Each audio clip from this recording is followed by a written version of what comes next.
The rebellion of Amarsulya movement, basically a farmers' rebellion. These rebellions need to be understood in the backdrop of political situation prevalent in coastal Karnataka and Kodagu regions during 1835 to 1837. The British government removed the rulers of Kodagu, Chikkavira Rajendra of Arya dynasty in 1834. Later on, he was transferred to Vellore through Bangalore and later to Kasi. This incident made political instability in Kodagu. At the same time, Swami Aparambara, Kalyana Swami and Puttabasappa organized a rebellion against the British. That rebellion only called as the rebellion of Amarsulya movement, or it is also known as Farmers' Rebellion. All the three declare that they are part of the Arya dynasty that ruled Kodagu. In that, Swami Aparambara assumed the leadership of the rebellion first time, but he was captured in 1834 and shifted to Bangalore. After him is one more person continued rebellion. His name is called as Kalyana Swami, even though he was also captured in 1837 and placed in Mysore prison. Now, his friend Puttabasappa took active role in the rebellion. The people of Lower Kodagu continued the rebellion after the capture of Kalyana Swami. Sulya, Bellare and Puttur, the major place of Kannada region, were a part of Amarsulya. It is interesting to note that a farmer named Puttabasappa as Kalyana Swami, in some places he presented himself as Swami Aparambara. This also notes the fluid nature of the rebellion. Puttabasappa took over the leadership of rebellion after the arrest of Kalyana Swami. The rebellion started in the hilly region. This Puttabasappa organized rebels and calmed down the people. Himself he declared that if his government is coming in Kodagu, means his power is coming in Kodagu, he will reduce the tax on tobacco and salt will be withdrawn. The rich farmers, landowners and local chieftains were assured of this move. They supported him. At beginning, the capture of the government office in Bellare was the first move in this rebellion. Puttabasappa killed an Amaldar who was known for his brutality, further increased the popularity of Puttabasappa. So Puttabasappa he given promise the people of Kodagu that if his government is coming in Kodagu, he will reduce the tax on tobacco and salt, even though in agriculture, so that many people given support to him. So now he continued rebellion against the British. At the beginning, he killed one of the British officer. Later on, this incident gained more support for the rebellion and the rebellion became more famous in Kodagu, Dakshina Kannada and Kumble. The rebels marched towards Mangalore to capture it. The British were engaged in fortifying their port in Mangalore. The rebels marched towards Mangalore through Panemangalore and Bantwal. They looted the treasury and prison of Bantwal. They started their march, attack from Kodagu, Sulya, Panemangalore, Bantwal, and finally they wanted to reach to Mangalore to capture Mangalore. The British sought the army of Talacheri, Kannur and Bombay to stop this uprising. On hearing this development, Puttabasappa and his associated fled towards Sulya. But when British army was stood in Kodagu, This army arrested Puttabasappa with the help of local people. The mainly Puttabasappa, Lakshmappa, Bangararsa, Kedambadi Ramaya Gowda and Guddamani Appaya Gowda were angered till death. Though the rebellion of Amarasilla failed, it has an important place in the history of rebellions against the British. The rebellion of Surapura and Koppal is one of the important movement or revolt in Karnataka. Surapura is at 50 kilometers from the present day of Yadgir. During the time of Aurangzeb, it was in one of the important city, but later the time when Nizams of Marathas were in power, it became a vassal state. And later the period, most of the territory was lost and Surapura remained restricted to a smaller territory. When it was a smaller territory, Venkatappa Nayaka raised a rebellion against the British. That is what we are calling rebellion of Surapura. So this Venkatappa Nayaka came to power after the death of his father Krishna Nayaka.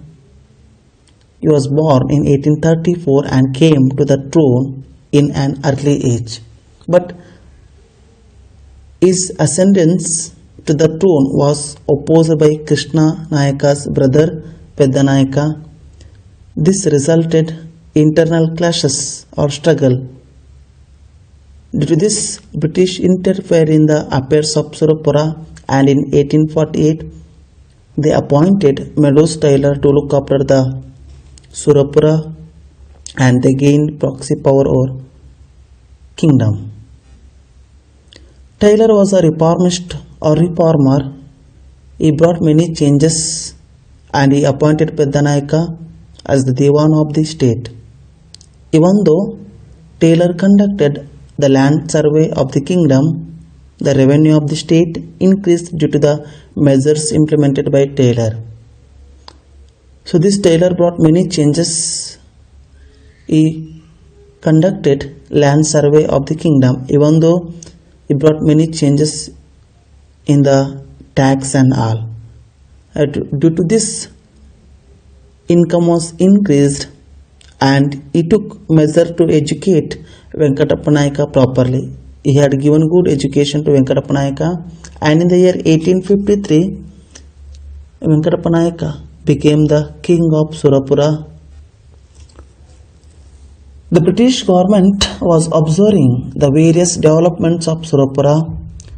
In 1857, British government noticed that the agent or the representative of Nana Sahib were present in Surapura. So due to this, British government, they got doubt of king's intentions. So they appointed an officer named Campbell to report on the various activities of the king. The Campbell submitted a report to the resident of Hyderabad that the king is involved in maladministration. So Venkatappa Nayaka is usually presented as the leader of 1857 revolt in Karnataka by the historians. The British army captured Surapura in 1858. When they got the doubt, the war continued and there is a confusion regarding Venkatappa Nayaka's end. So which is only called as the rebellion of Surapura. The Venkatappa Nayaka who fought against the British by giving support to Nana Sahib in the freedom movement, but unfortunately British army defeated him, and his end, how he lost the war and what happened to him. So there is confusion regarding Venkatappa Nayaka's end. Let us discuss one of the Jamindar who fought against the British in Koppal. Not only against the British, even though against the Nizams of Hyderabad. Koppal rebellion is an important rebellion in the various armed rebellions against the British. The Koppal and the surrounding regions were under the rule of Nizam of Hyderabad. There were exploitations. Due to that exploitation, a few Zamindars who rebelled against the Nizam. Among them, Veerappa is an important person. Veerappa was a Zamindar, rebelled against the British and occupied the port of Koppal and other ports in the vicinity, means in surrounding places. This Veerappa was a Zamindar who fought against the British and he annexed the port of Koppal and surrounding ports also. Many farmers and Zamindars supported after they realizing his motives. The British contacted the Nizam and employed their army to defeat Veerappa. So Veerappa, who had lesser soldiers, died fighting the army of the British. The British recaptured back the port of Koppal, though this rebellion was short-lived one. Veerappa proved himself to be a good warrior. So this Veerappa was a Zamindar who fought against the British and alone fought against the British. Some of them were supported him, but also he was unable to continue the war against the British, and finally he was died in the war field, and himself he proved that he was one of the good warrior. And now we are going to discuss the last topic of this chapter, that is the rebellion of Bedas of Halagali. Bedas means hunters, you know that well. Halagali is a small village of Mudhol, Taluk of Belgaum district. This was a part of the Mudhol Principality. In 1857, the British government banned the usage of weapons. As you know that well, hunters need weapons. Without weapons they can't hunt, and keeping weapons at home is one of the customs. The Bedas who always kept guns as a part of customs, and they were good hunters also. These Bedas rebelled against the British when they were asked to surrender their firearms. Means British government banned the weapons, so that the Bedas got angry and they rebelled against the British. That is only we are calling rebellion of Bedas of Halagali. The Bedas of Manturu, Bodhani, Alagundi and neighboring villages joined Halagali Bedas. They given support to Bedas of Halagali to fight against the British, but British army was very strong. The British army entered Halagali village to suppress the rebellion. They suppressed the Bedas in an inhuman way. All the rebels were angered to death. Means in front of the British army, these Bedas were unable to fight, but at least they shown their reaction towards the British government when British government had banned the weapons.